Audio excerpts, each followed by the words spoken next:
I don't want anybody's primary source of information to be social media. People's primary sources need to be their doctors. The self-diagnosis of ADHD on social media, as you know it. I think one of the reasons why it's becoming so popular and people relate to it is because of lack of resources. Even now, as a neurologist, if I have to send someone for psychotherapy or to a psychiatrist, it's very normal to wait for at least 4 months to get an appointment, which is ridiculous. It's a problem if that's not what they truly have, because it can kind of feed into this misbelief, that they may think that they have ADHD or something else and they really actually don't. But the reality, right, is that people are coming to social media for answers, and the way things are being presented, they're being presented in a very simplified way, right? To just give blanket recommendations to billions of people is very unethical. It's very reckless. And to me, it really demonstrates like the real true lack of care. It's the opposite of do no harm. Like, it really is the opposite. Many times it can look like other things. And commonly, the other complication with ADHD is that it co-occurs very frequently with other disorders. So it's very common for people to have anxiety, depression, and ADHD, or substance abuse and ADHD. That's such an important concept to kind of delineate between the comorbidities, especially in a diagnosis or a condition like ADHD, where it's almost, and you can correct me if I'm wrong, it's rare that it doesn't have other comorbidities, especially later in life.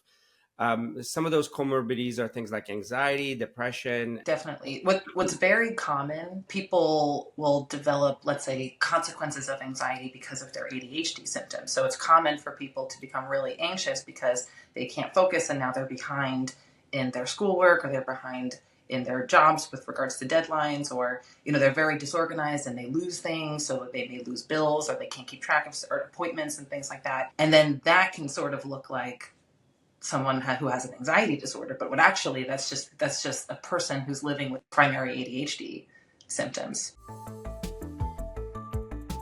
The symptoms of ADHD, or the presentation of ADHD, can be very different between men and women. And then to add another layer of complication, cultural backgrounds and traditions and where people actually grew up also has an influence on how these symptoms are represented early in life. Has that been your experience as well? Definitely. And typically girls will tend to have more internalizing symptoms, and boys may have more externalizing symptoms. So girls may be more, they still have the sort of the distractibility that's there, or they may be really, really chatty, and that sort of looks like more hyperactivity, but it's coming out in a different kind of way. They might lose things kind of frequently. They might blurt things out in class, things like that. And boys tend, especially when they're children, we think of the more hyperactive component, and that's sort of what is presented. So that could look like behaviorally a lot of fidgeting, or a lot of motor activity where they can't really sit still, on top of other things like distractibility and losing things or focus.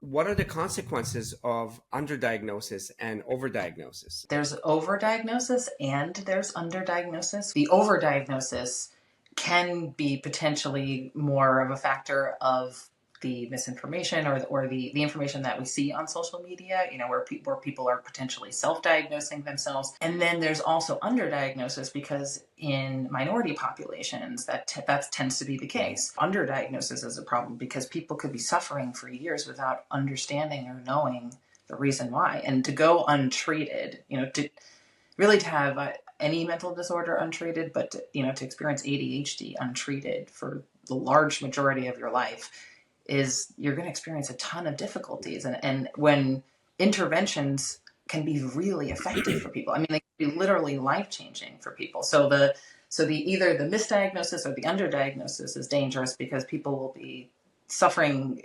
not necessarily, when there can be really accessible and effective interventions for them.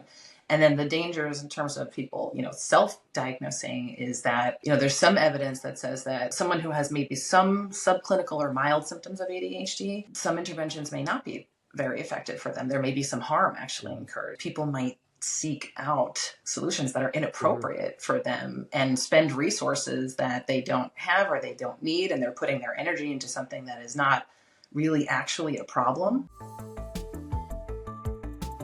There's, some positive findings that say that people do find community on there. They feel validated. They feel like they can express themselves in a way where it's going to be received. If anyone suspects that they have any sort of symptom that they may see a video on social media about, it is appropriate, I would say, to contact a mental health professional and get assessed, because there's nothing wrong with reflecting about your own behavior based on something that you may see, that you may identify with, and questioning that, but appropriately question that with a professional who can assess you and who can tell you more accurately, like, yes, this does look like something, or no, this doesn't, and here's why it doesn't.